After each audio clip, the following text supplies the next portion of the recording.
fazer partilha, já estamos no ar, já podemos começar a partilhar nas nossas páginas pessoais.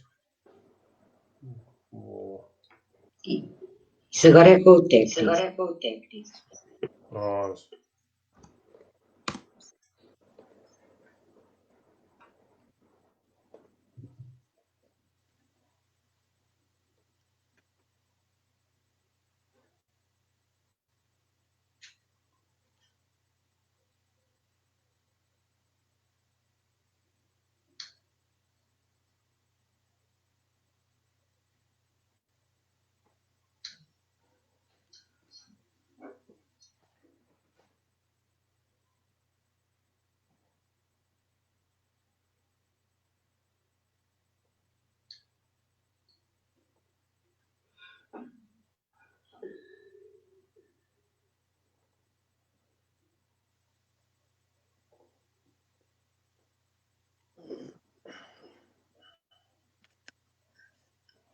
Já temos 3 pessoas a visualizar. Nada mal para quem começa. É, nada mal.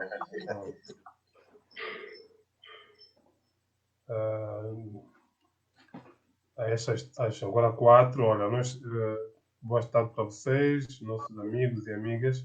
Estamos aqui só a fazer um compasso de espera. Alguns minutos enquanto vão chegando mais amigos e amigas para se juntarem à conversa.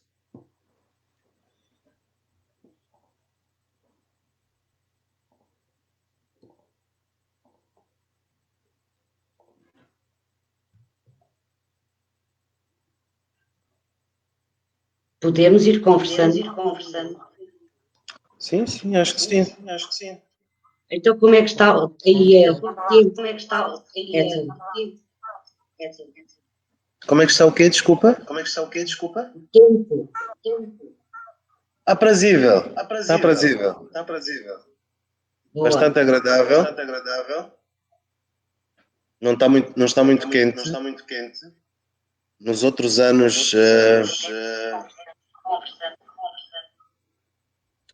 anos tem sido um bocadinho mais quente. Acho que com as alterações climáticas também vamos sentindo isto aqui, né? Claro. Os cacimbos são mais frios e o tempo de calor é mais quente, né? Agora aqui em Lisboa, não sei se me estão a ouvir, faz muito calor, 30 e tal graus. Pois, temos visto. Para vocês é bom, né? Porque os vossos invernos são extremamente frios, né? Os últimos Por um não lado. têm sido muito maus. Agora começa a época dos incêndios. Pois, esta é que é a parte menos boa. É verdade. É verdade.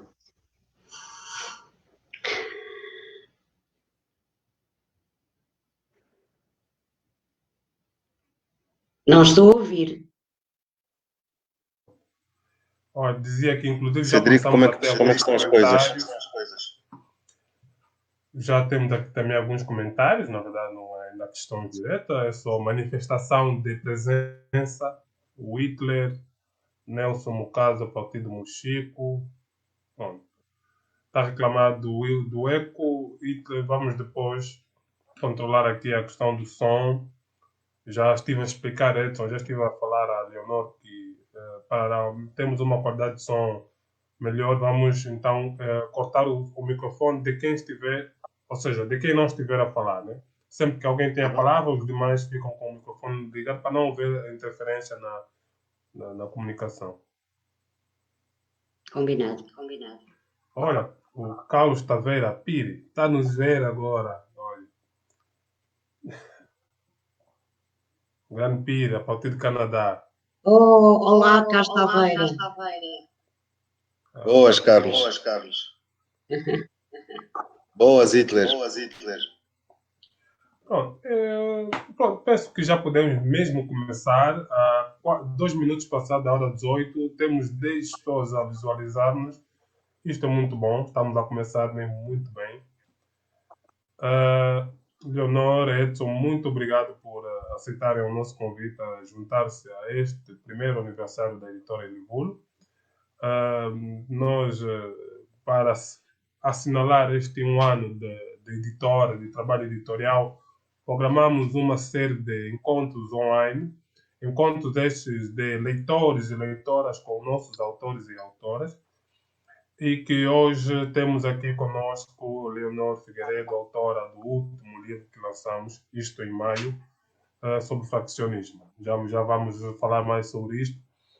Já passaram por cá os autores Vunda Toné, que escreveu e editou conosco 2 livros, Psicólogos, Por quê e Para quê, e Educar os Filhos Sem Bater. Também tivemos aqui conosco Magno Domingo, que publicou conosco o livro Meu Querido Caos. Já podemos dizer que foram 2 conversas muito concorridas, com uma participação de amigos e amigas a partir do Facebook muito forte, que fez-nos chegar no primeiro live, na primeira conversa com o Magno Domingo, chegamos a quase 3 horas, e a segunda com o Wanda Tonés tivemos quase também a 3 horas, foram 2 horas e meia, quase isto. Mas hoje temos que ser, e sobretudo do meu lado, enquanto moderador, temos que ser um pouquinho mais rigorosos com o tempo e procurar chegar no máximo a 1 hora e meia. Isso se tivermos perguntas que justifiquem arrastarmos-nos até a este tempo. Caso não, o conveniente seria até menos desse tempo, menos de 1 hora no máximo já é muito bom, porque não é fácil estar colado ao computador ou ao telemóvel durante mais tempo.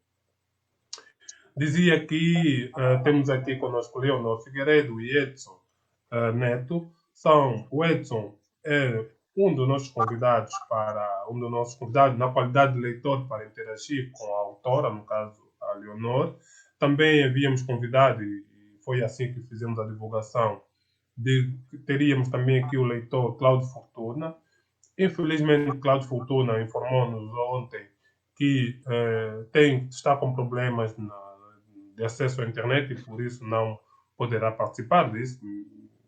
Só se tivermos alguma sorte talvez consiga, mas até hoje, até esse instante, ainda não manifestou que tenha conseguido arranjar alguma solução.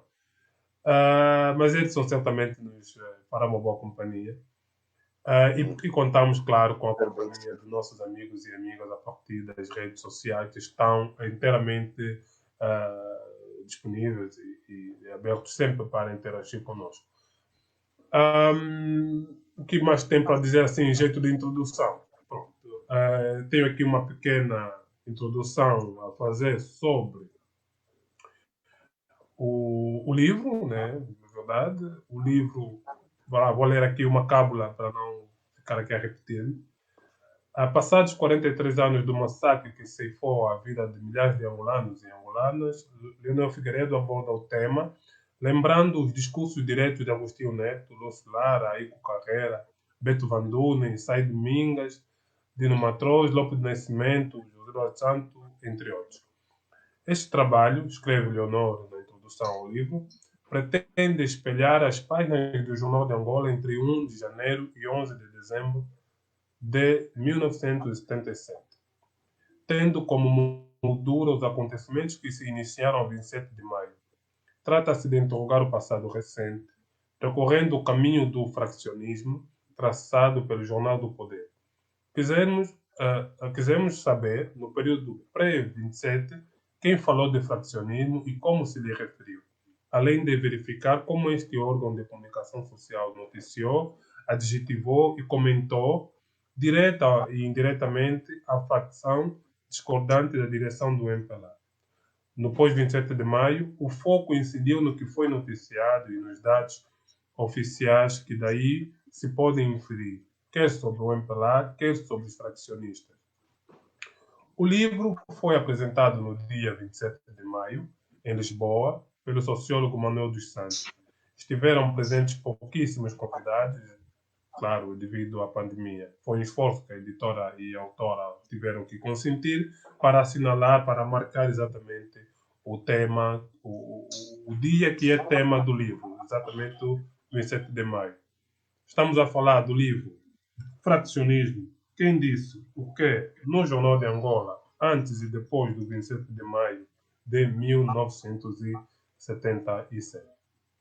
Dito isto, para a sua apresentação, eu passo a palavra a Leonor Figueiredo.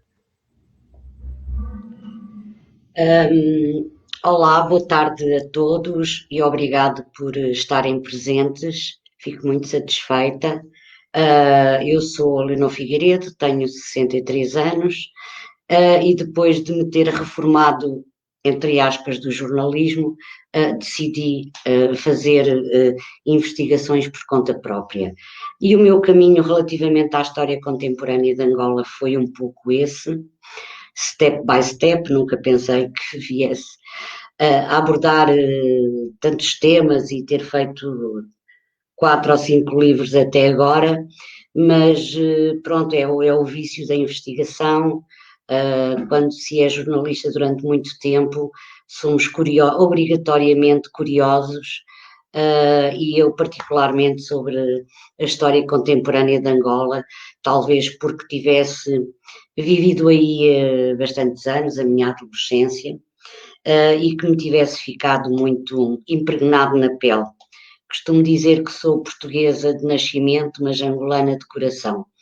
E aquilo que eu puder ajudar, simplesmente ajudar, para que os próprios angolanos venham a continuar nas suas investigações, eu estarei aqui pronta a ajudar. É um pouco isso que eu queria dizer. Tá bem, vamos já voltamos para mais questões.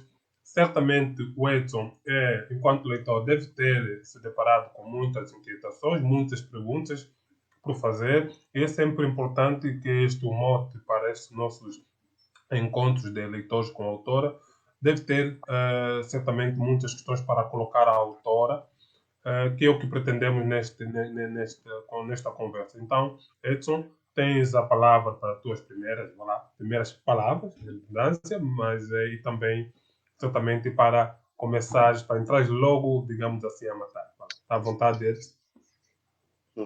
A matar, para quem vai falar de fraccionismo. Epa,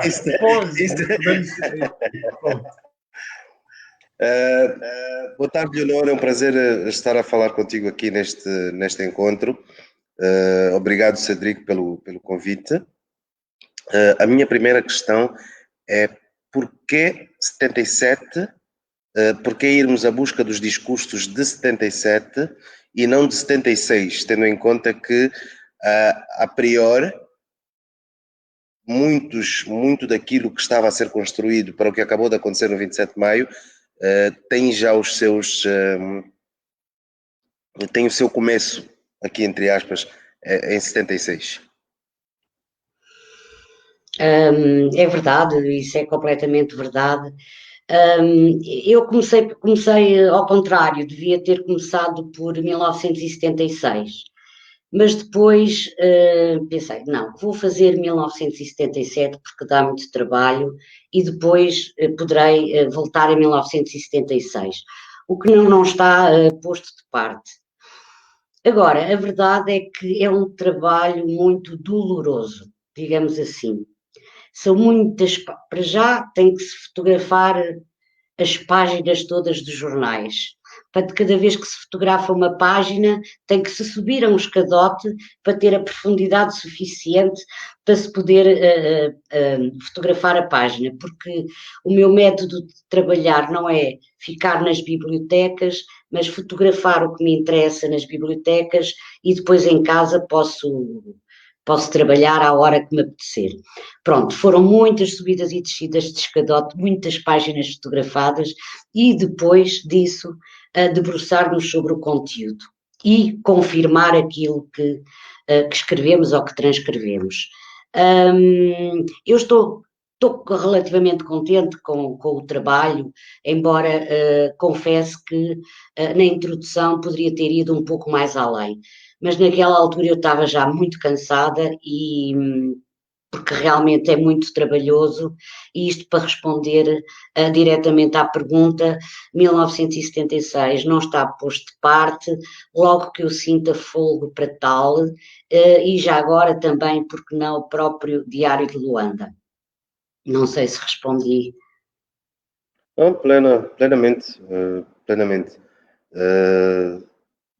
Fiquei com a nítida impressão de que o nó da história poderia ter tido um desenvolvimento, não diria mais rico, mas provavelmente poderíamos chegar a outro tipo de conclusões se tivesse sido nesse sentido. Não tendo acontecido, e muito bem explicado, principalmente por causa desses escadotes, acho que não há motivo de se correrem riscos por esta altura e até porque permite trabalhar bem melhor, né? Como nos disse há bocado. É assim, eu acho que este livro não tem nada de especial. O que acontece é que eu tive a paciência para me debruçar sobre os jornais e transcrever aquilo que eu achei que era mais importante.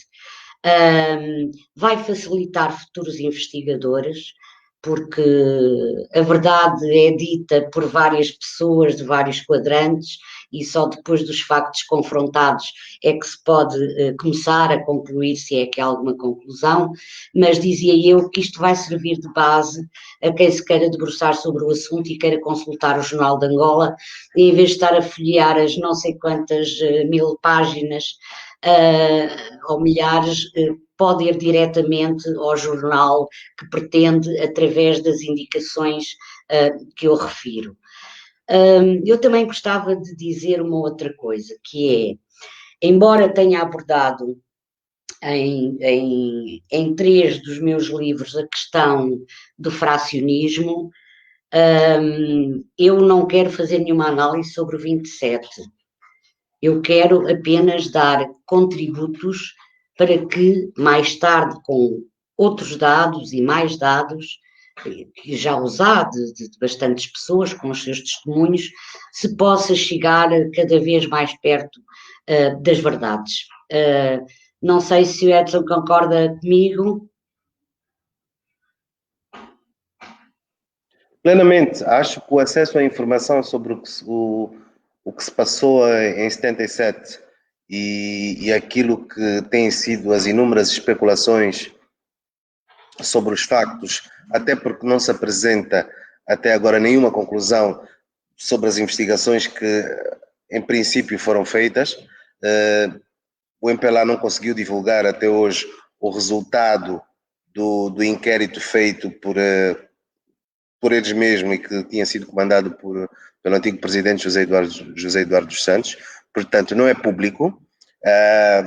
Diz-se que provavelmente a determinada altura não terá havido a conclusão de que o fraccionismo existia no seio do MPLA.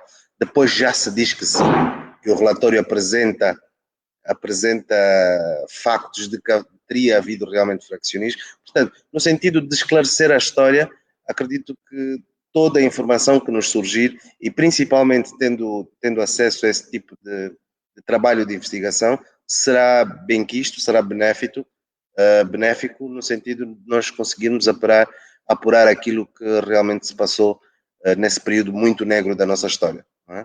Creio que há aqui bastantes citações que eu não tinha sequer noção de que tinham sido ditas pelos mais variados membros do MPLA. Fiquei estupefacto quando percebi que o senhor camarada Banduna Eloy proferiu as palavras que proferiu, principalmente tendo em conta todas as ligações familiares que existem entre os vários membros, não é? Se reparar, a família política do MPLA, na família política do MPLA, há uma série de terminações familiares que acabaram afetadas por esta altura e que poderiam também ajudar a explicar um bocadinho o que é que se passou, tendo em conta essas ligações, passa aqui a redundância. Uhum. Pois, ainda bem que já me estão a ouvir? Já me estão a ouvir? Ainda bem que falas nisso, porque fazer investigação sobre a história contemporânea de Angola é muito difícil. É muito difícil porque a sociedade angolana também está formada pelas várias famílias com os nomes X, Y e Z, e portanto não pode haver muitas vezes contradição, ou não podemos fazer entrevistas à pessoa A porque é prima ou tem outro parentesco com a pessoa B, pronto. Isso eu penso que é uma dificuldade. Eu também fiquei muito admirada assim como refere o Edson, fiquei muito admirada com algumas das frases que ouvi através das páginas do jornal, inclusive a defesa de se matarem pais ou mães ou filhos que fossem fracionistas. Nunca pensei que isto pudesse ser publicado num jornal. Outra coisa que me causou admiração foi o número de vítimas muito baixas, umas centenas, não é? Eles nunca falam em vítimas, falam mais em prisões, ali o número de mortos nunca aparece, e o número referido de afetados é sempre muito reduzido. Eu penso que por aquilo que não está lá escrito, e é por aquilo que nós sabemos hoje, dá para fazer uma análise muito interessante. Temos, por um lado, a retórica, a narrativa oficial, não é? Que está ali plasmada no jornal. Tudo aquilo devia obedecer a uma hierarquia de autorizações para que os textos aqueles textos fossem escritos. E pronto, dá-nos para pensar depois dos depoimentos que já foram publicados, os livros, as checagens que já se fizeram. Eu penso que já se trabalhou bastante sobre o 27, tudo isso é importante. Para mais tarde, se calhar, alguém que não nós e que tenha acesso a documentação oficial, se é que ela existe, pronto, para dar... Diga. Tá bem, nós temos aqui já algumas perguntas, já começam a chegar muitas perguntas, na verdade, e isto é bom. Hitler Samsuco, ele pergunta, e também podem ver aí em nota de rodapé passar, está ali afixado, o fraccionismo foi usado pela DISA para a manutenção do poder político ou Agostinho Neto pretendeu com este acontecimento aproveitar a oportunidade de afirmar um sistema presidencialista? É a pergunta de Hitler. Eu sei lá. Eu vou ser muito sincera, eu não vou aprofundar determinados ramos políticos. Digamos que estou em eco, tenho que fechar. Não, eu fecho mesmo. Pronto, eu não vou dizer isso, até porque eu acho que houve culpa de ambos os lados, mas não me quero debruçar muito sobre isso. Isso é uma questão que deve ser diretamente respondida por angolanos e por historiadores angolanos e por quem se interessa sobre o assunto.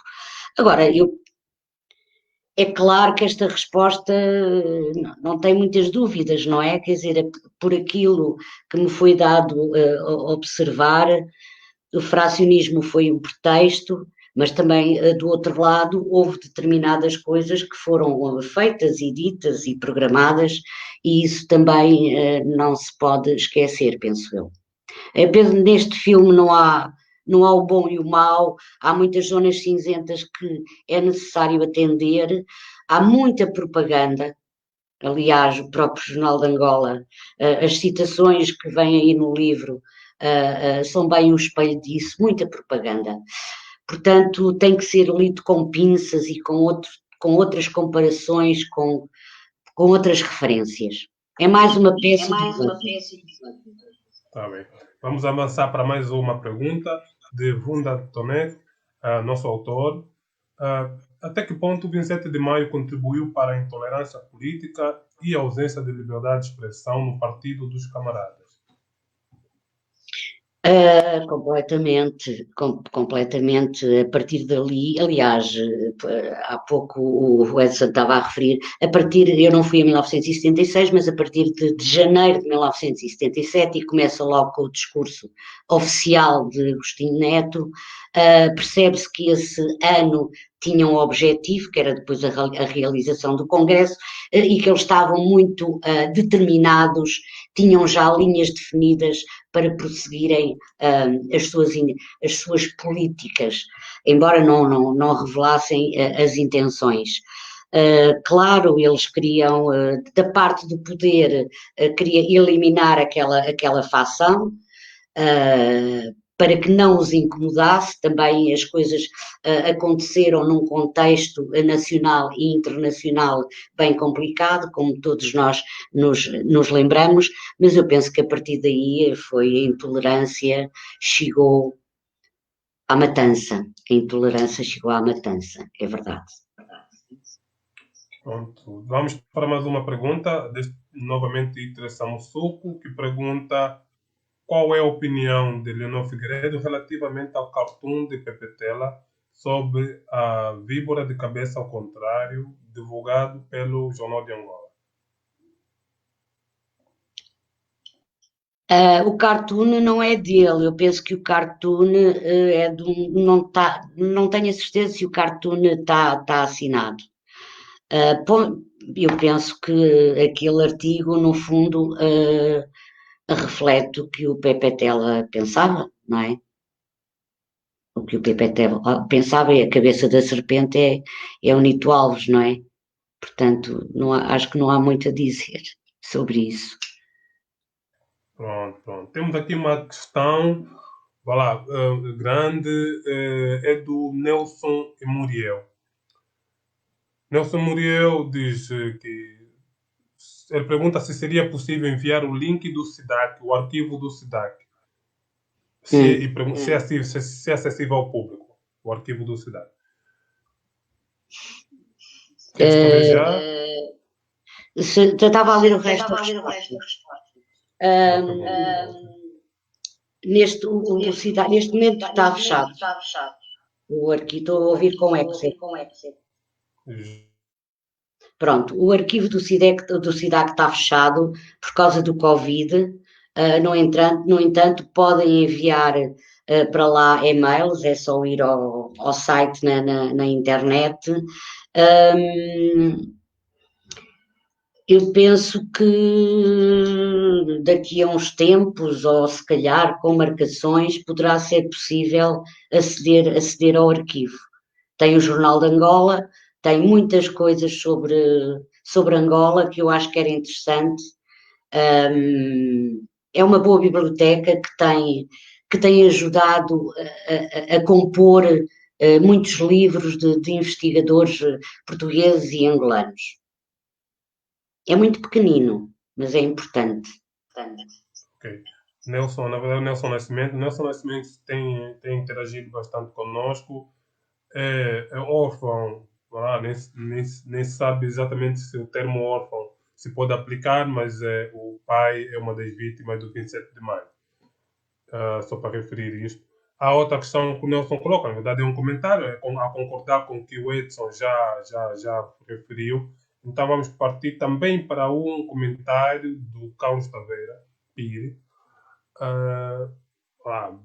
que diz: quanto à minha palavra fraccionismo foi cristalizada pelo MPLA para substituir o conceito correntes de pensamento que existem em todos os partidos políticos. Mas para isso é necessário um diálogo interno, que, aliás, não existia em nenhum partido. E, claro, muito menos ao nível nacional. Este é um comentário do Carlos Tavares. Não sei se querem comentar o comentário. Eu quero comentar. É assim, já houve críticas porque na capa do livro vem a palavra fracionismo. Mas fracionismo era aquilo que era chamado à fração do Nito Alves e que depois poderia abranger outros grupos. chamavam-lhe fracionismo. Aliás, eu quando falo no fracionismo no interior, quando sou eu a falar, ponho fracionismo entre aspas, mas nos discursos oficiais era a palavra que foi sempre utilizada, era a palavra fracionismo. E já agora é engraçado acrescentar, eu há bocado estava a dizer que o início de 1977 começa com as diretrizes apontadas no discurso do Agostinho Neto, e eles vão cumprindo etapa por etapa aquilo que se pretende, que é a pureza do militante. Portanto, nós chegamos ao final do ano com militantes que ou foram mortos, ou desapareceram, ou estavam presos, portanto foram sendo ao longo do tempo devidamente purificados, portanto, eliminados do movimento e vigiados para saber se poderiam ser militantes do próprio MPLA. Tudo isso vem nos discursos do Jornal de Angola. Inclusive houve um processo de retificação, não é? Aquilo que eles chamaram de processo de retificação dos militantes depois de 77, para perceber até que ponto é que os mesmos não estavam direto ou indiretamente ligados aos membros do partido, que depois acabaram por ser assassinados. A questão que eu coloco aqui, a Leonor fala sobre o facto de ter havido dos dois lados uma posição menos boa. Mas quando estamos a falar de um Estado, quando estamos a falar de alguém que tem responsabilidades estatais e responsabilidades ao nível da República, podemos colocar como sendo aceitável exprimir-nos dos dois lados, sobre a responsabilidade dos dois lados, quando o Estado tem a responsabilidade maior de preservar a vida, de promover a justiça e de cuidar dos seus, algo que não aconteceu? Claro que sim, completamente de acordo. Completamente de acordo, nem sei o que é dizer mais sobre isso, subscrevo completamente as tuas palavras, Edson, é verdade. Só que, para além de um ser Estado e do outro ser subversivo, digamos assim, havia ali a disputa para o poder, digamos assim. Pronto, ainda não temos mais questões. Edson, esteja à vontade para avançar com outras que tiver. Não, nós chegamos aqui pela leitura do livro da Leonor. Eu li antes o livro sobre a esquerda angolana, não é? Os comitês ENDAS, as OCAS e o Carlos Taveira, que provavelmente deve estar aí a ver-nos, que também escreveu um livro muito, muito semelhante. Nós apercebemos que o partido esteve sempre, o partido no poder, o MPLA, esteve sempre com muitas cisões, né? entre os seus membros, entre os seus ideais. Podemos falar da revolta ativa, mas também podemos falar de uma série de situações em que as políticas partidárias não foram sendo bem aceitas por todos os membros, e daí que tivessem havido cisões. No livro do Carlos Pacheco, Agostinho Neto, o ditador, creio que é esse o título, ele revela muito bem a característica e a natureza belicista do partido, já desde os tempos do Maqui. Percebe-se muito claramente que a resolução dos problemas é feita à base da bala, do tiro, da morte, e fazem-no sem qualquer tipo de preocupação, sem qualquer tipo de ressabiamento, sem qualquer tipo de peso de consciência. E a história está aí para ditar, está aí para explicar as mortes de Matias Miguel, está aí para explicar uma série de situações que aconteceram dentro do partido MPLA e que o torna um partido sanguinário desde os primórdios da sua criação. Aliás, a forma como colocaram Viriato da Cruz, ou como deixaram Viriato da Cruz chegar, como chegou na China, ou agora, muito recentemente, né? Todas essas preocupações que existem em tentar branquear uma série de factos que atentaram contra a vida de milhares de cidadãos. Falo exatamente da proposta do Ministério da Justiça com relação ao perdoar, o projeto Perdoar, e que coloca na mesma panela a questão da queima das bruxas pela UNITA, ao mesmo nível que coloca os massacres, os assassinatos do 27 de maio, todos eles na mesma balança, exatamente do meu ponto de vista, para branquear uma série de assassinatos que ficaram para a história e que esperemos sinceramente que não se voltem a repetir.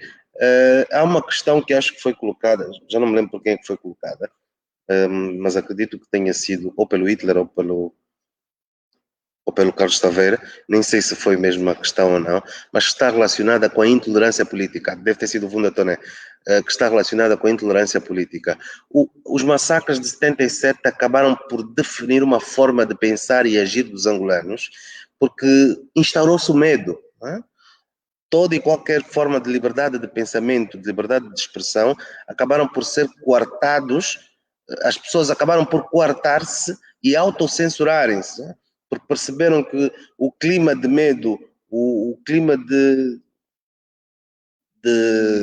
total ausência de democracia, porque não havia uma democracia, né? Era um Estado partido único, mesmo agora vamos falar sobre isso, mas são outros 500. Sim, faz favor, Leonor. Estava a ouvir as tuas palavras e estava a pensar, é que houve gerações de jovens angolanos, não é? Que se habituaram a conviver com o pensamento único. E isso é tremendo, não é?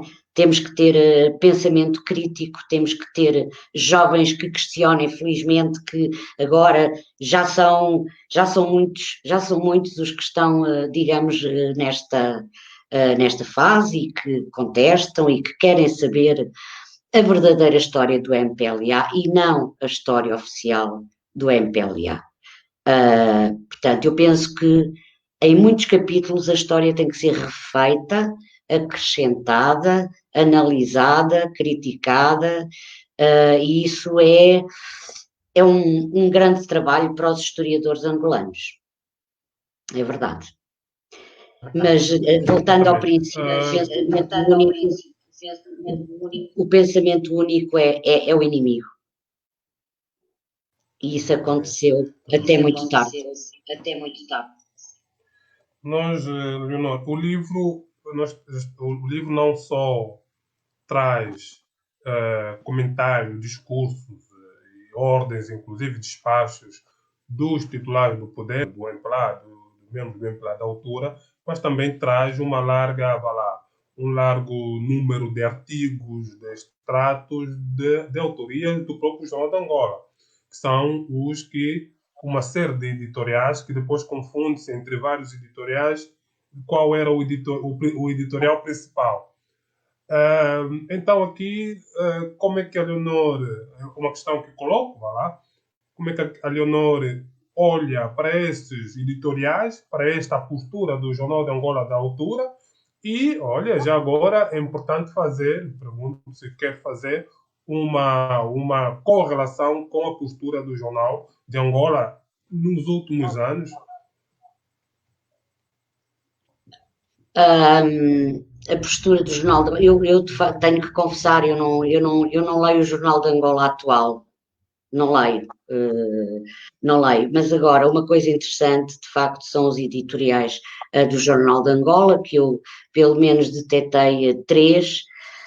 Aliás, nós falámos disso no lançamento do livro, no dia 27 de maio, no Jardim, e foi muito interessante porque estava presente uma senhora, a Luísa Muniz, que fez acrescentos sobre a questão dos editoriais. E era muito interessante que ela pudesse, não sei se o Cédric se lembra exatamente.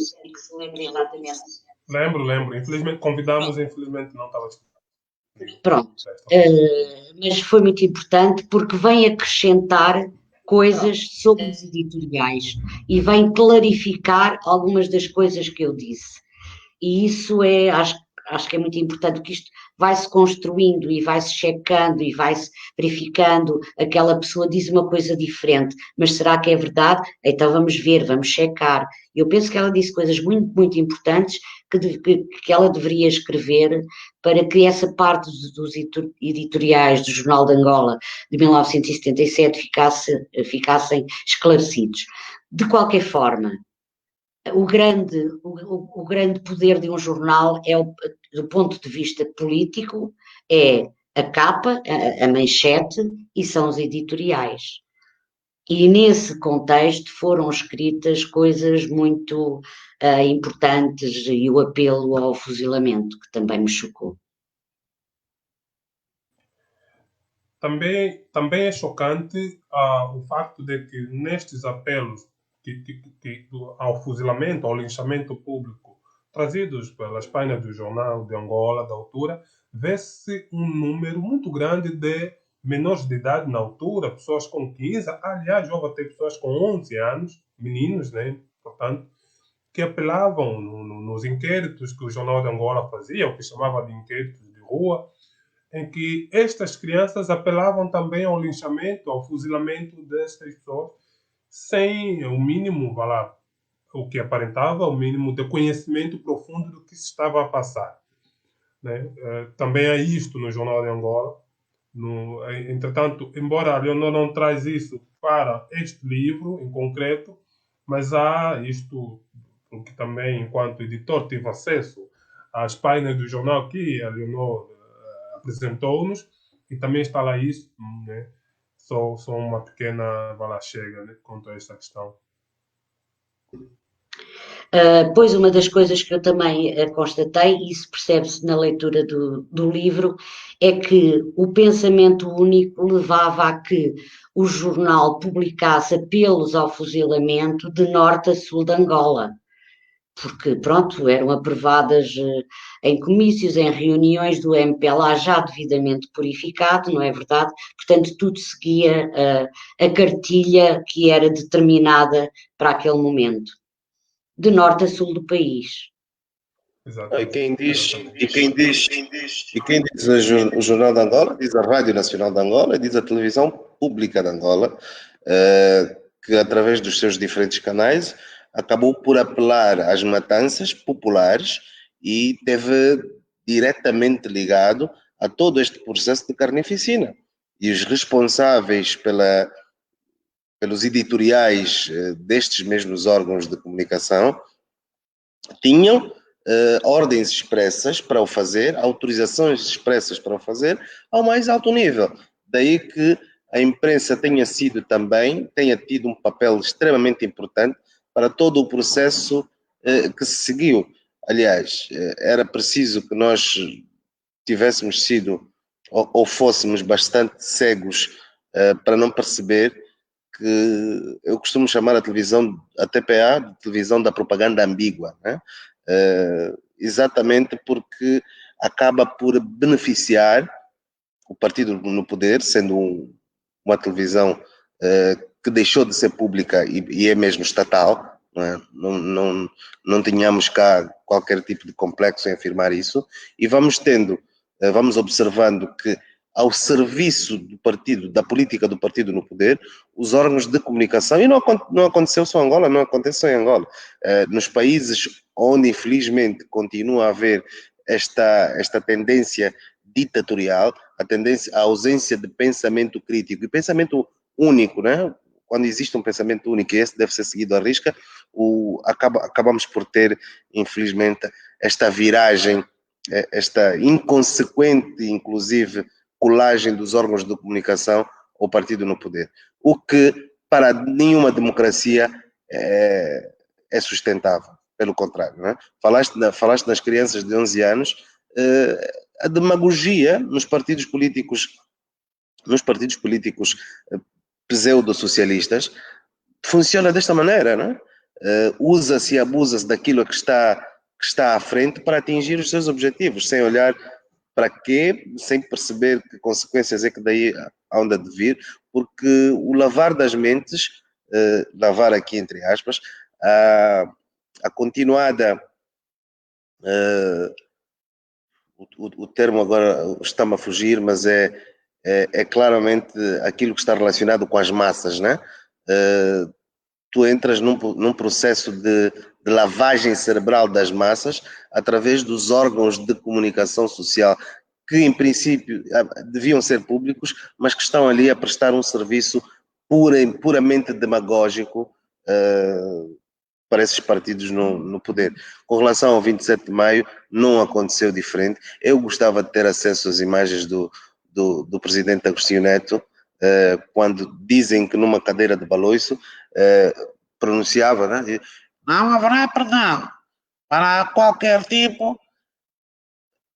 Nota-se que se alguém está numa posição de poder e outorga-se, entrega a si mesmo a capacidade, ou sente-se o Deus ao ponto de evitar tribunais, sente-se o Deus ao ponto de evitar que a justiça se faça e promove, através dos meios que tem, dos meios de comunicação que tem ao seu dispor, para fazer transparecer a imagem de que os outros são os diabos aqui também, entre aspas, e com base nisso acabar com a vida de milhares de pessoas, e nós depois temos que considerar todos, entre carrascos e vítimas, que foi o que disse o ministro da Justiça, né? São todos vítimas, né? Os que mataram, os que morreram, são todos vítimas. Não sei na cabeça de quem é que isso cabe, não sei como é que estão a estruturar este tipo de pensamento, mas realmente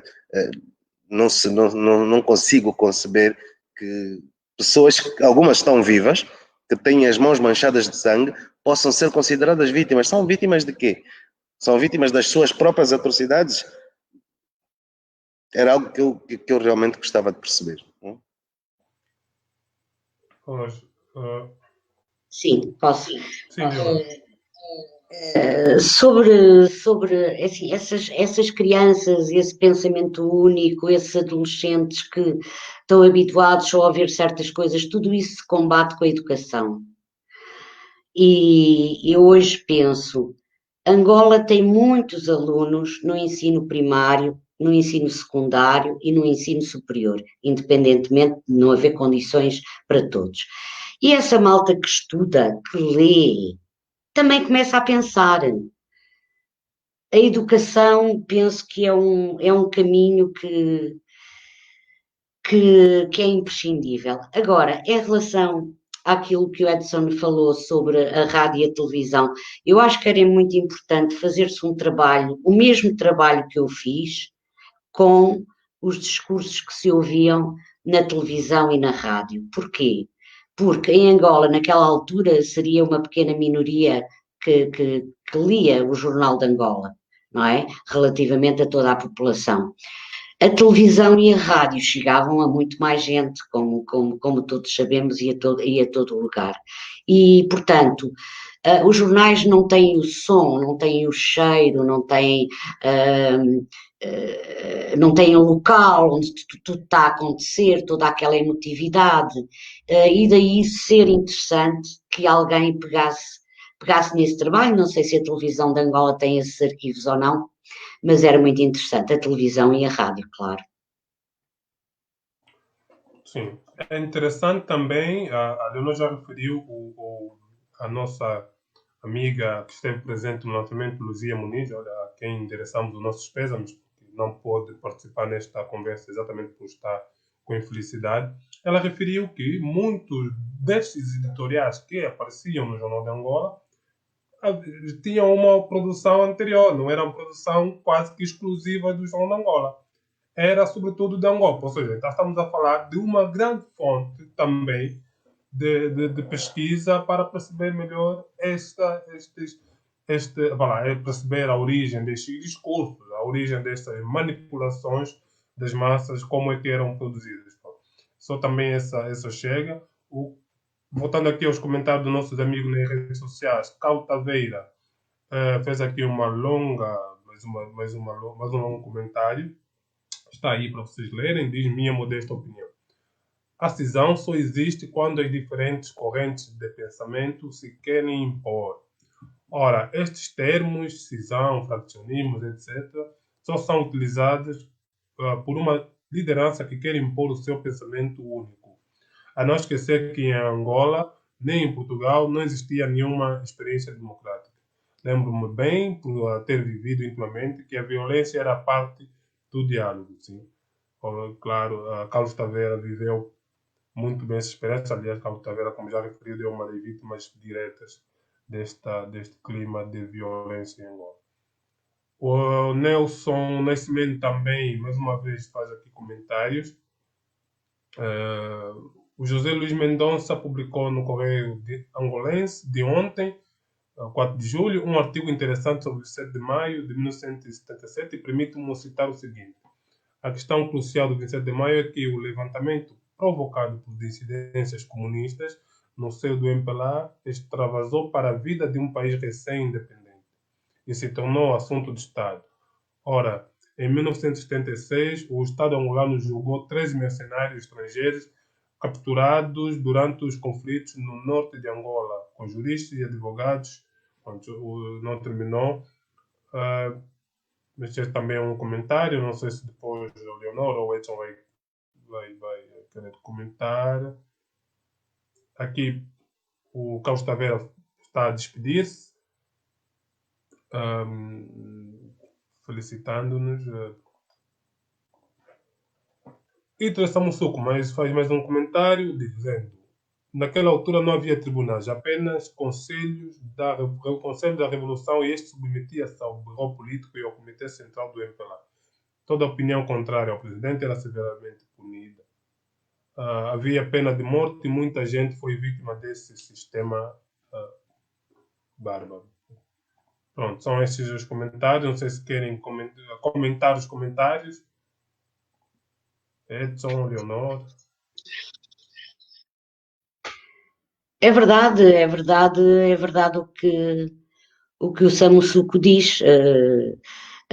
Depois, um pouco mais tarde, houve tribunais, mas eram com pessoas escolhidas e já com as penas determinadas.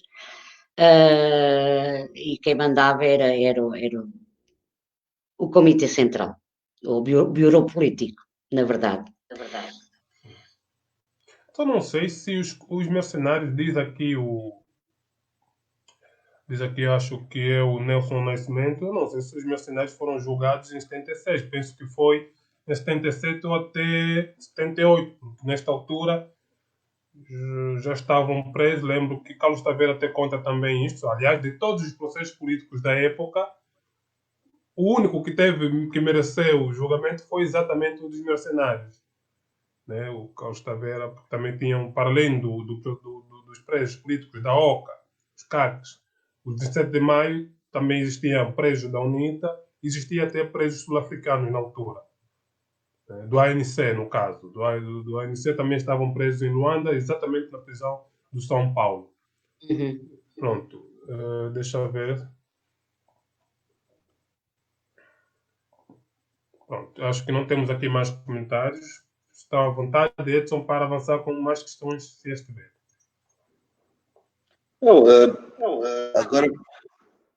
Agora precisava de ler aqui um bocadinho, porque lembro-me que Manuel Rui Monteiro, apesar de pertencer ao Conselho da Revolução, e alguns outros, porque nessa altura tínhamos juízes, não é?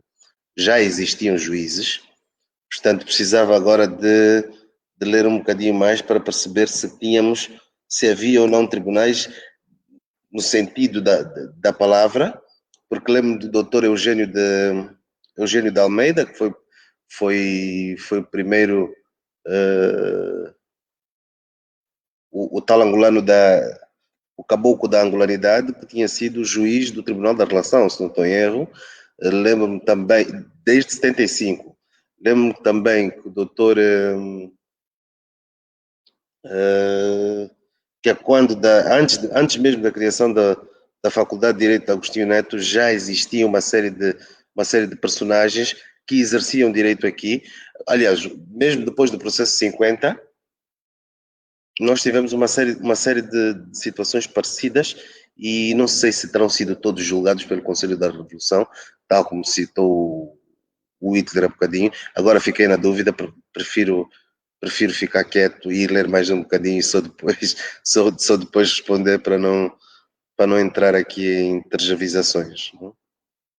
Mas o que é facto é que os sul-africanos foram julgados, sim, e para Angola, nessa altura, era preciso dar a imagem de que o país recentemente independente tinha as suas instituições a funcionar e não toleraria qualquer tipo de ingestão estrangeira na nossa política, né? Então era preciso cortar o mal pela raiz, mas sem que fôssemos, no entanto, mal vistos, aqui entre aspas, pela comunidade internacional, que também que o país também precisava de namorar um bocadinho, né? Até porque havia aquela tensão entre os dois blocos, o bloco soviético e o americano, e portanto era preciso equilibrar as coisas. Equilíbrio esse que não se viu em 77 entre angolanos, não é? Algo que causa alguma estranheza, mas que revela a incapacidade de dialogar entre nós e que durante anos acabou por se fazer sentir nas nossas vidas diariamente, com a guerra civil, com a UNITA, com a própria expulsão da FNLA. Se nós formos um bocadinho mais para trás na história, havemos de perceber que aqueles corações que eram retirados da universidade, aqueles scalpes que eram apresentados ao longo das estradas e que os membros e militantes do MPLA iam tirar às universidades para passarem a imagem de que a FNLA era canibal e que comia os corações das pessoas, revelam a maneira sádica, ou pelo menos a forma sádica, como o partido no poder sempre se posicionou. Não é? Portanto, não é preciso muito para percebermos até que ponto é que o partido atualmente no poder trabalha, não é? Aqui. Pois o Edson refere um aspecto muito importante, aquela história dos órgãos roubados em 1975, espelha ao que chegou a propaganda do movimento nessa altura. Portanto, ainda estavam os três movimentos em Luanda, e essa história devia ser contada porque é tão incrível perceber até que ponto se chega para culpar o outro que está na arena política. E mais não direi sobre isso. É interessante também no livro, Leonor, que trazes extratos de alguns prisioneiros, e o termo foi muito bem aplicado, prisioneiros do 27 de maio, que no tal Conselho da República, ou da Revolução, no tribunal, fizeram algumas declarações, e traz aqui o João de Angola estampou essas declarações, mas é curioso que o João de Angola apenas estampou algumas, também com cortes, certamente, publicando as partes que favoreciam o regime à altura, mas nunca estampou os discursos, os depoimentos daquelas pessoas que eram apontadas como os cabecilhas do fraccionismo, no caso. Temos, só para agora estou aqui a abrir a página e vejo o depoimento do Rui Coelho, né? E então, só para vermos até que ponto é que houve essa manipulação, até que ponto é estranho que haja depoimentos de alguns apontados como membros do fraccionismo, mas não há o depoimento dos apontados como cabecilhas. Eu fiquei muito admirada porque, tanto quanto eu percebi, um dos primeiros a ser apanhado foi o Monstro Imortal, que era considerado, se não cabecilha, como estando no grupo, no núcleo do movimento, e de facto isso não vem, não vem, não vem. É isso. Exatamente. Outra coisa, um outro dado curioso, e já comentei isto com o Alinome, vamos aqui partilhar com nossos amigos e amigas que nos assistem, e o Edson, é que, a dada altura, no dia 11 de junho, o Jornal de Angola publica um despacho de José Eduardo Santos em que proibia a importação de livros. Né? Proibia a importação de livros sem o parecer favorável do Conselho Nacional da Cultura. Ou seja, temos aqui um precedente para vermos até que ponto é que José Eduardo Santos já tem uma relação conflituosa com os livros, né? É que essa história, aliás, a própria história do Vicente Maio já vem lá coisa dos livros. Depois temos mais isto, um despacho assinado por José Eduardo Santos.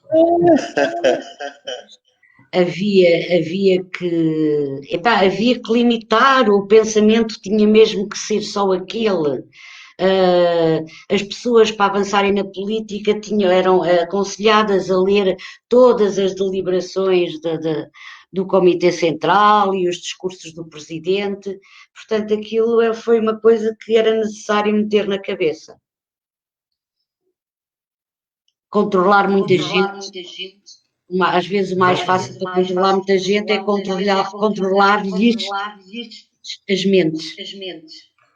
Exatamente. O livro, nos editoriais, aponta-se o grupo, o fraccionismo, Zé Van Dunen, referindo-se sobretudo Zé Van Dunen, mas Zé Van Dunen cita vários, e Nito Alves, como pessoas que eram palavrosas. Há uns termos muito peculiares que eram usados para caracterizar, adjetivar os membros, sobretudo os cabecilhas do 27 de maio, apontando-lhes como pessoas, por exemplo, que tinham muita lábia, né? Usavam muitas palavras difíceis para confundir as massas.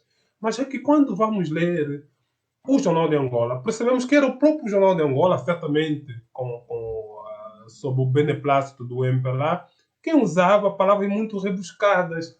Né? Há esta, digamos, contradição. Ou seja, mais uma vez era o Jornal de Angola acusar os fraccionistas de usarem palavras rebuscadas, palavras muito difíceis para manipular, mas era o próprio Jornal de Angola fazer o mesmo, né?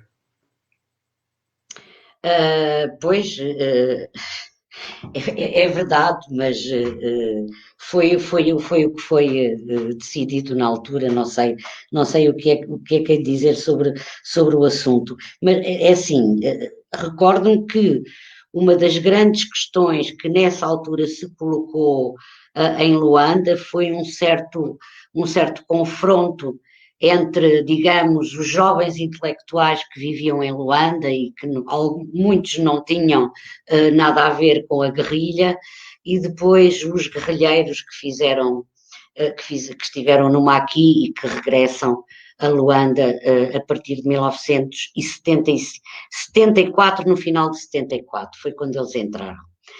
Aí há um choque, e penso que quando se faz essas acusações é porque de facto havia muitos jovens intelectuais que liam aqueles políticos todos, não sei se todos interiorizariam, digamos, o seu conteúdo, mas tinham opiniões políticas que na sua maioria eram contrárias às do MPLA.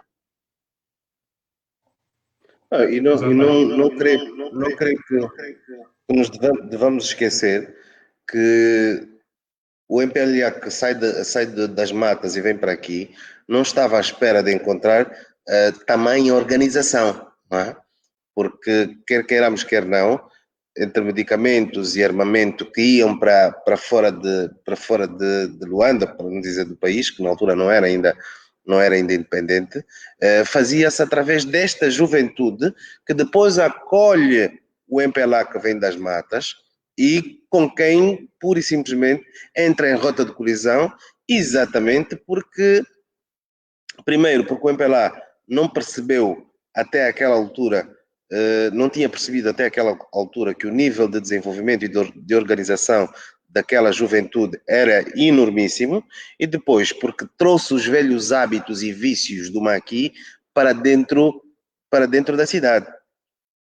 Tanto que já naquela altura falava-se, pelo menos Nito Alves explica isso muito bem em alguns discursos que eu tive a oportunidade de ouvir, e mesmo em alguns escritos, que era preciso acabar com a cultura da nomeação, que era preciso que a partir da base se pudesse votar e pudessem ser os seus membros, os cidadãos, a escolherem os seus representantes, ao invés de continuar-se com os compadrios, e é a terminologia que é usada por vários membros desta ala, compadrios, e falta de reconhecimento do mérito. Inclusive, na altura dos patenteamentos, chega-se à conclusão de que muita gente que estava a vir do Maqui não tinha sequer...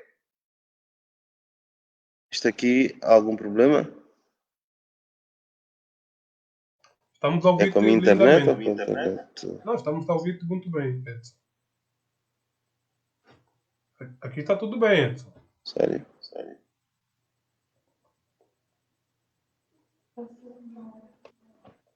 Edson, está tudo bem aqui. Ah, pronto, agora colou. Pronto, o Edson, estamos aqui com alguns problemas com o Edson. Leonor, podemos avançar? Não, o que eu estava a pensar que o historiador Babeco Tali tem muitas páginas importantes sobre esse confronto que o Edson também estava a referir entre os jovens da cidade, habituados a determinadas coisas e já com uma postura revolucionária, se é que assim se pode chamar, sem a prática, e depois, sem a prática não, aí enganei-me, com alguma prática, e depois o confronto com os que vieram do Maqui. De facto, a história de Angola, a verdadeira história de Angola começa por também se ler esse excelente livro que ele escreve, que é o MPLA perante si próprio. Sim, sim. Há testemunhos deste confronto, há testemunhos da primeira pessoa, das vítimas, né? E estas vítimas são também como o Carlos Taveira, Flamengo Vieira Lopes, são sobretudo essa malta que na altura era muito jovem, mas com um pensamento político muito, muito estruturado, que fazia alguma inveja e o pessoal que vinha dos maquis não tinha assim grande capacidade de confrontar aquele discurso, daí aquele choque que houve, né? Há um dado interessante também que traz no livro, acho que já temos aqui o Edson. Peço desculpas, a mim também.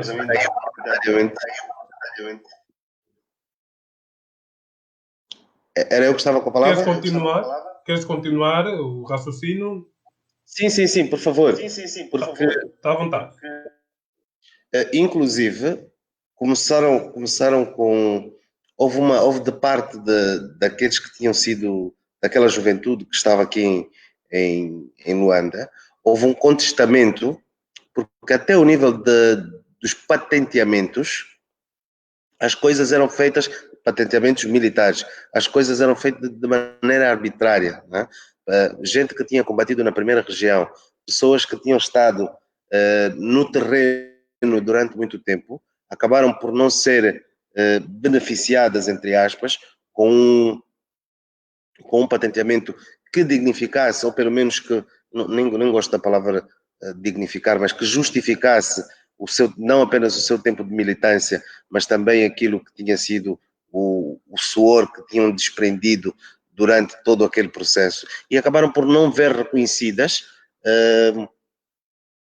as suas formas de estar e de atuar dentro do próprio movimento, o que acabou por resvalar nessa completa cisão ao nível ideológico, porque aquilo que se apregoava, aquilo que o próprio partido apregoava, não era o que se verificava. Já estamos a falar em 75 do nível de corrupção muito alto entre membros dirigentes do partido MPLA. Estamos a falar de situações que iam em desencontro a todo um processo ideológico que tinha sido mentalizado nos militantes, que acabou por verificar-se completamente nulo do ponto de vista prático. Não é? Então, é preciso perceber também o contexto em que se encontravam, em que se encontravam aqueles militantes que, estando na cidade, que tendo durante muito tempo passado as passas do Algarve, acabaram por ver aquilo que era o seu sonho resvalar, cair para o ralo quando surge a independência, quando o MPLA vem para aqui e quando começa realmente a mostrar aquilo a que tinha vindo, né? Eu penso que que vieram do Maqui queriam naquela altura ser recompensados e serem reconhecidos pelos anos que passaram e pelas provas por que passaram, e algumas devem ter sido muito difíceis. E depois não houve uma boa simbiose desses dois universos, dos guerrilheiros e dos jovens, porque se tivessem casado de uma forma pacífica, talvez as coisas não tivessem acontecido dessa forma, ou não. Quando há a questão de poder, forças muito dominadas. Exatamente. Para uma melhor compreensão também desta questão que estás a falar, deste choque, deste embate que houve entre os guerrilheiros chegados lá à cidade, a Luanda, recomendo essa leitura exatamente do livro também de Leonor Figueiredo, O Fim da Extrema Esquerda em Angola, que na verdade é um resumo exatamente deste choque muito forte, muito violento que houve com a chegada do MPLA em Luanda. Né? Pronto, as vítimas, Leonor conta e traz na primeira pessoa as vítimas, muitas delas ainda em vida, estão aí por contar. Há uma coisa, ou melhor, antes de uma questão que tinha para. Nós estávamos aqui a duas perguntas de redes sociais, do Facebook. O Nelson Nascimento pergunta: não acha que o próprio conteúdo do Jornal de Angola acaba por constituir matéria altamente comprometedora, quase que prova de crime, tendo em conta o que aconteceu?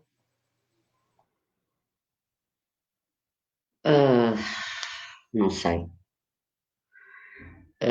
Não sei, esta pergunta é uma pergunta que tem um pouco de jurídico, de direito, e eu a isso não sei responder. Pronto, o que lá vem está transcrito, e o que está transcrito vai até ao máximo, ao fuzilamento, a pedirem páginas e páginas, e em editoriais, e em inquéritos de rua, que muitos deles deviam ser manipulados, pedem o fuzilamento. Para mim isto é muito elucidativo. Exatamente. Não, o outro é um comentário, não é uma pergunta, é um comentário, que é mais ou menos o que já estivemos aqui a falar, que é esse choque que houve, né? Pronto. O que eu queria perguntar é aqui apresentar um dado, é que o nível de terror naquela altura era tão grande que membros do Comitê Central do MPLA estavam aterrorizados. Um deles, que Leonor traz no livro, um extrato do Jornal de Angola, é exatamente o Aristides Vanduni, na altura secretário-geral da UNTA. Né? É muito estranha a reação dele, que um dos prisioneiros, no caso Pedro Fortunato, faz acusação, no seu depoimento ao Conselho da Revolução, faz afirmações que apontam, que indiciam que Aristides Vanduni também fazia parte do grupo do fraccionismo. E Aristides Vanduni, em reação, usando a UNTA, lá, a cultura de usar sempre as instituições para salvaguardar-se, usando a UNTA, ele faz também um despacho dizendo que são falsas as afirmações do Pedro Fortunato. Mas isto mostra muito o clima em que existia. Né? Ninguém estava salvo, nem Pedro Fortunato enquanto membro do Comitê Central. Digamos que ninguém do Comitê Central, se calhar, com exceção de um punhado, se calhar pode contar-se nos dedos das nossas mãos, uns pouquíssimos que estavam salvos. Né? A mim vem-me à memória uma questão que foi logo a seguir ao 27 de maio. Eu acho que não chegaram a prender, mas ficou sob observação ou ficou mesmo detida durante alguns tempos a Maria do Carmo Medina. Portanto, a coisa chegou a esse ponto, não é? Até foram à advogada e nós sabemos todo o historial da doutora Maria do Carmo Medina. Pronto, isso é uma coisa. Em relação às entrevistas que os presos dão, eu penso que muito aquela coisa é manipulada. Muito daquela coisa é escrita depois de levarem muita porrada. Inclusive, diz-se, sabe-se lá se é verdade, que algumas dessas entrevistas foram publicadas só depois de eles serem fuzilados. Há aqui muitas incógnitas ainda para apurar. Eu penso que o MPLA de hoje, que pode ser igual numa certa percentagem ao MPLA desses tempos, mas não são todos, devia olhar para a frente e tentar responder às grandes feridas da sociedade angolana, e essa, o 27 de maio, é uma delas. Exatamente. Edson, está à vontade. Ainda na senda do livro, há uma frase de Petrov que diz que combater o fraccionismo não é. Na altura era comandante-geral da CPPA, né? E que dizia que combater o fraccionismo não é sair de casa com uma katana na mão e dizer que vamos agarrar os fraccionistas, né? Eu fico sem pensar, fico sem saber se estava realmente interessado em que não se fuzilassem ou que não se matassem as pessoas, ou se isso era apenas uma questão de semântica, né? Porque depois acabamos por perceber que toda a postura de quase todos estes membros do partido, principalmente aqueles que estavam ligados aos órgãos castrenses, acaba por ser a mesma, não é? Percebemos a determinada altura e é algo que ainda estará por se descobrir, mas tudo indica que os comandantes a que o MPLA se agarra como tendo sido o mote para toda aquela carnificina, acabam por ter sido mortos pela própria DISA, né? E que encena uma situação para poder legitimar a matança. Né? Tudo aponta para que tenha sido algo gizado e somente pérfidas são capazes de fazer isso, a tal ponto que é algo que está a ser gizado já há alguns meses, com toda a pompa e circunstância para casos como esse, no sentido de alterar o curso da história e fazer crer que toda aquela gente que depois acaba por ser morta estava a incitar um plano diabólico contra eles, quando eles eram os diabólicos e foram eles que incitaram o plano. Não é assim, daquelas coisas que nos coloca ao nível de se formos para a pintura, é um bocadinho Salvador Dali, né? Isto Eu gostava de acrescentar o sim. seguinte: o Agostinho Neto, em janeiro, no grande discurso que ele quer que seja o discurso orientador para todo o ano, ele ainda fala na recuperação dos fracionistas.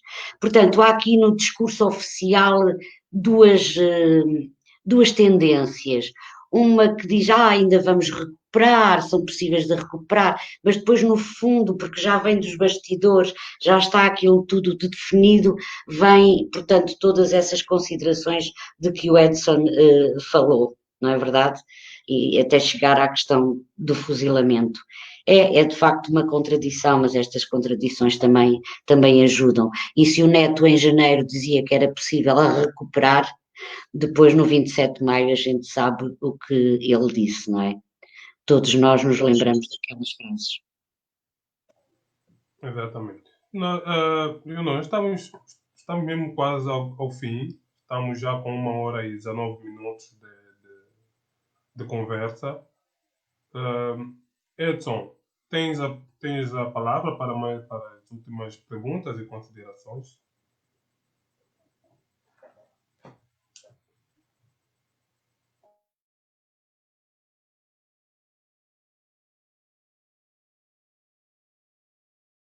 Apenas para agradecer o convite da Elivulo, é isso? Um prazer enorme estar aqui a conversar com vocês e tentarmos, de alguma maneira, debatermos um assunto que, para mim, particularmente, me é muito crítico e chegado, é algo com o qual eu trabalho já há algum tempo, com uma série de outras pessoas que se importam com o tema e que querem de alguma maneira trazer à tona não apenas a justiça, que se faça justiça, mas que se promova a qualidade do debate, que faz com que exista necessariamente, imperativamente, vontade e transparência suficiente para, de uma vez por todas, fecharmos este ciclo, fecharmos esta ferida que continua aberta e vai continuar aberta enquanto continuarmos a ver as coisas como paliativos, enquanto tentarmos continuarmos a fazer as coisas tentando branquear a história e pura e simplesmente atirá-la por lamaçal. A Leonor tem dado um contributo fantástico para este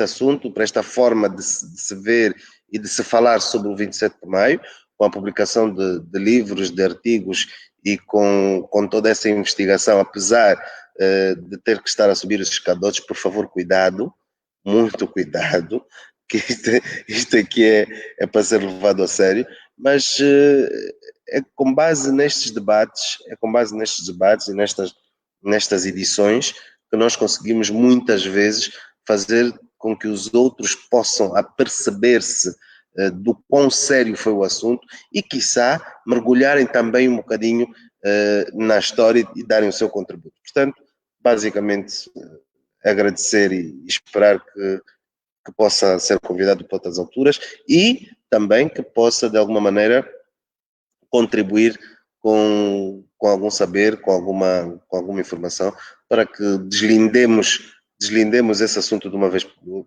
todas e consigamos pôr uma pedra e darmos o salto que é preciso. Porque nós muitas vezes falamos em reconciliação, mas para mim é uma palavra muito cara. Eu não consigo conceber reconciliação quando nós não fomos sequer conciliados. Nós nunca estivemos conciliados. Não é? Vamos nos reconciliar com quem? Quando? Em que circunstância? Se nós nunca estivemos bem, não é? Para nos reconciliarmos, alguma vez teremos que ter estado bem. Isto nunca aconteceu. Nunca aconteceu. Desde os tempos de antanho, que andamos a degladiar-nos de maneira visível. E isso tem sido o principal calcanhar daqueles para que nós possamos dar o passo seguinte. E o passo seguinte é conhecimento, é desenvolvimento, é permitir que no 1.246.700 km², com cerca de 30 milhões de habitantes, nós possamos realmente usufruir daquilo para que os nossos pais trabalharam, aquilo para que todos os heróis tombados, anônimos ou não, deste país, lutaram. É preciso que neste exato momento nós tenhamos a capacidade de olhar para trás e perceber que só há futuro quando tivermos a capacidade de parar, sentar e sermos abertos conosco mesmo, de sermos realistas conosco mesmo e percebermos que não há caminho para se atravessar enquanto nós continuarmos a dar socos em ponta de faca, enquanto nós continuarmos a arrastar o lixo para baixo do tapete. Vamos falar, não querem comissão de verdade? Façam uma comissão qualquer. Utilizem o nome em Umbundo, em Kimbundu, em Kikongo, em Nhaneca, em Umbi, o que seja. Mas vamos fazer. Agora, branquear não, porque vamos continuando a fazer as mesmas coisas e estamos à espera de obter resultados diferentes. Isso só os estúpidos mesmo é que fazem. Tá bem. Obrigado, Edson, pelas palavras muito emotivas, compreensíveis e necessárias, exatamente porque está em curso um processo dirigido pelo governo e que resumidamente visa, pelo lado do governo, colocar fim a esta questão, mas o processo está completamente enviesado a partida e daí que é necessário sim que haja, como o Edson bem refere, que haja uma comissão da verdade transparente que haja envolvimento de mais variadas personalidades envolvidas e que tenham interesse direto neste tema. E o Edson é certamente uma dessas pessoas que está aqui nesta questão. Leonor, antes de passar a palavra a ti, eu queria fazer uma última pergunta que é, digamos, em jeito de provocação. Também é uma pergunta da praxe que é feita sempre aos escritores e escritoras, que é, o que está a preparar afinal?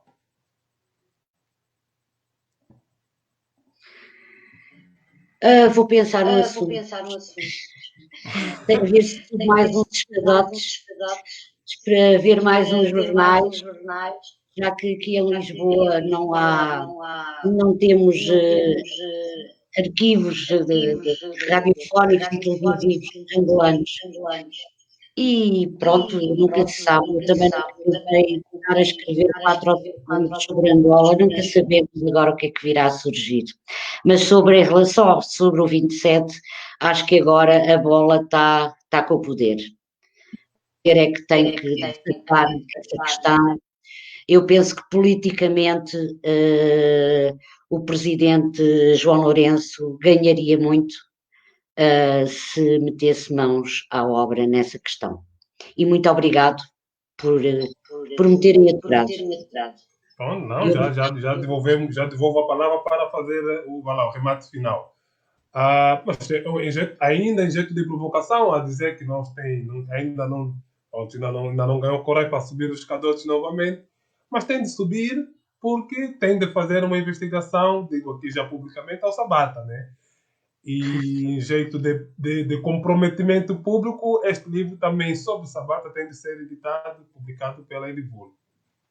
Mas não sei quem é que o está a escrever. Tem de escrever. Ninguém está a escrever. Estamos a aguardar que escrevas. Não, eu não posso.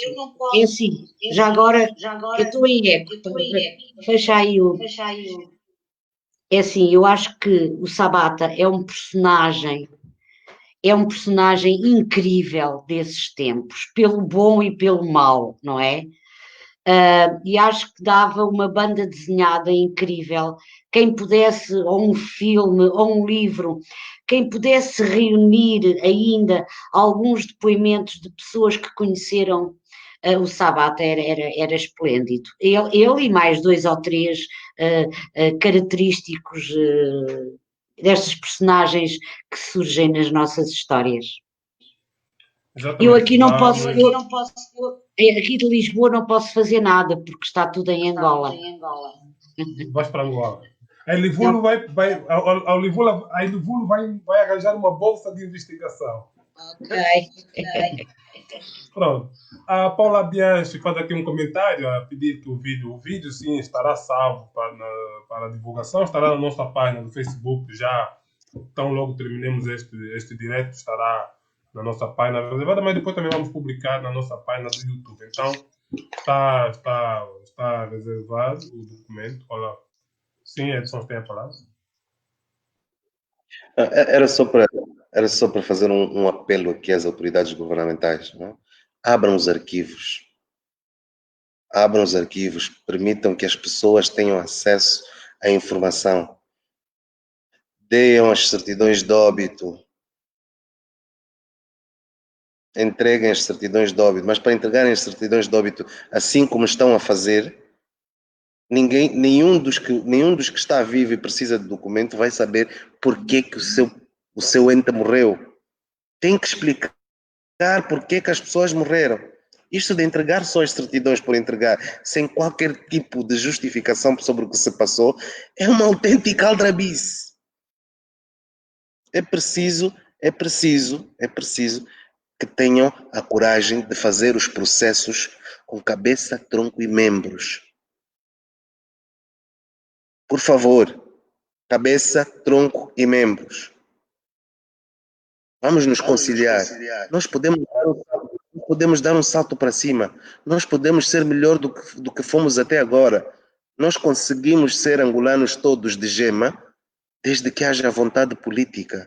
Nós conseguimos que deixe de existir 0,6% ou 6% no orçamento geral para a educação, para continuarmos a emborrecer as pessoas Nós conseguimos que se aposte na agricultura e se deixe o petróleo para trás, ou pelo menos que não tenha a preponderância que tem agora, tal como aconteceu no período passado, de triste memória porque colonial, mas ainda assim mostrou-nos que é possível.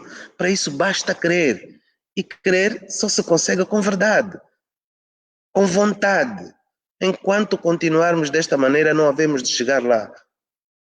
Era este o meu apelo. E muito bem, Edson, pelo apelo. Esperemos que o teu apelo chegue a quem de direito, sobretudo ao Ministro da Justiça e Direitos Humanos, que coordena esta comissão. Olá, muito bem. Leonor, Como diz então agora tem não percebi, não percebemos? Como diz a Filomena Oliveira, eles não ouvem. Pois, pronto. Leonor Figueiredo tem a palavra, então, para as últimas. Obrigada. Estas coisas têm que acontecer mais, mesmo estando distantes. Isto é um ótimo meio, até pode ser um meio de trabalho. E obrigado e que sigam em frente. Parabéns a Eli Velu. Desejo-lhe uma longa vida e com boas publicações. E ao Edson desejo imenso boas pesquisas e quero ver em breve isso publicado. Tá bem. Leonor, muito obrigado. Em jeito de despedida também, envolvo eu, na qualidade de coordenador editorial, quero agradecer aos nossos amigos e amigas que nos tiveram acompanhado durante essa 1h30 de conversa. Ao Edson, muito obrigado por ter aceito este convite, sobretudo porque é um tema muito sensível e abordar tem sempre esta questão, que é muito difícil dissociar, fazer uma abordagem na qualidade apenas de leitor. Edson não é um simples leitor deste tema, Edson é parte é uma das vítimas do que o tema aborda, e daí que o facto dele aceitar participar aqui merece o nosso mais profundo agradecimento, Edson. Leonor, muito obrigado. Sim, Edson. Uma correção, Cedric. Eu não sou uma das vítimas. Uma das vítimas somos todos os angolanos de Cabinda, Cunene, do Mar ao Sul, do Mar ao Leste. Mar ao Leste. Sim. Todos nós, tal como se dizia anteriormente, que éramos todos guerrilheiros, somos todos vítimas. Somos todos vítimas de um processo que nos envolve e que não nos garante um sono tranquilo enquanto não for resolvido da melhor maneira, enquanto não nos for permitido resolvê-lo da melhor maneira. Aí seremos todos vítimas. Até lá seremos todos vítimas. Somos todos vítimas, Edson. Muito obrigado. Leonor, a Elivulo agradece, eu agradeço imenso. A Leonor, ao publicar conosco, fez algo que poucos ousam fazer, que é confiar numa editora recém-nascida. A Leonor confiou em nós, otorgou-nos esta tarefa de editar e publicar o seu livro, e fizemos isto. E temos o feedback que temos recebido é que fizemos isto com algum de acordo com as expectativas. Fomos um pouquinho fomos às expectativas dos nossos leitores, sobretudo aos nossos leitores, porque é eles que têm dado feedback, têm pedido mais livros. Aliás, os poucos livros que conseguimos colocar em Angola esgotaram logo. Isto mostra que, afinal de contas, conseguimos alcançar algum nível, alguma qualidade na produção editorial. Mas é por isso mesmo temos que agradecer imenso a Leonor. Esperemos que nos próximos trabalhos que a Leonor venha a desenvolver, conte conosco, nem que for apenas para contar com a parte da edição para Angola, conte conosco. A Leonor já tem, acho que 5 livros ou mais, e certamente tem muitas editoras ambiciosas em poder voltar a trabalhar com a Leonor. Mas deixamos aqui o apelo que reserve sempre os direitos editoriais para Angola, para a Elivulo. A Ilivulo está agora com um novo livro, chegou à nossa distante um novo livro na sexta-feira. Trata-se de um livro de poesia. Aliás, o primeiro livro, a nossa primeira publicação de ficção. Até o momento nós só tínhamos ensaios publicados, quase autobiografia, mas agora temos o nosso primeiro livro de ficção. Trata-se do livro Prefácio de Amor, é um livro de poesia, da autoria de recôndito poeta Chiwal, e em breve estará nas bancas das livrarias. Em breve vamos também anunciar aqui onde poderão nossos leitores e leitoras poderão adquirir. Quanto ao livro da Leonor Figueiredo, está para breve a chegar de mais livros da Luanda. A livraria Como Tu, a nossa parceira no caso com este livro da Leonor, tem sido ela quem está responsável pelas vendas em Luanda. Já passamos o contato aqui, ainda há pouco tempo, passamos aqui em nota de rodapé os contatos da livraria Como Tu. Como está para breve mesmo a recepção de mais livros, então recomendamos que os nossos amigos e amigas que ainda não têm um livro comecem já a ligar e a fazer a reserva do livro. Mais uma vez, muito obrigado a todos, Leonor, Edson e nossos amigos e amigas da parte de casa. Até a próxima. Muito obrigado. Boa noite. Obrigado. Obrigado, boa noite.